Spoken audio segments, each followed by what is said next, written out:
ஸ்ரீவைகுண்டம் சட்டமன்ற உறுப்பினரான சமூக ஆர்வலர் அன்னை வி.ஜி. சரவணன் எம்.எல்.ஏ. அவர்கள் கடந்த 5 ஆண்டுகளுக்கு மேலாக ஸ்ரீவைகுண்டம் தொகுதி மற்றும் அதன் சுற்று வட்டார பகுதிகளில் உள்ள ஆதரவற்ற ஏழை எளியவர்களுக்கு இல்லம் தேடி மதிய உணவு மற்றும் இரவு உணவு திட்டத்தை ஏற்படுத்தி உணவு வழங்கி வருகிறார்.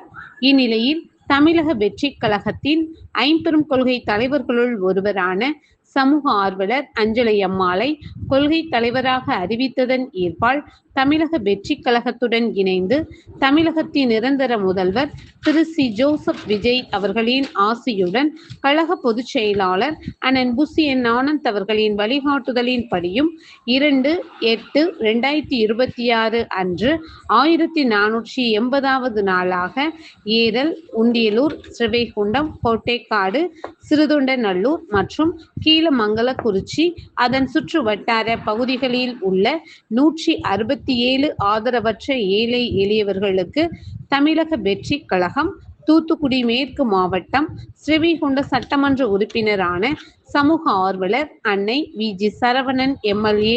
அவர்களின் சார்பில் மதிய உணவாக முட்டையுடன் கூடிய சிக்கன் குழம்பு சாப்பாடு வழங்கப்பட்டது.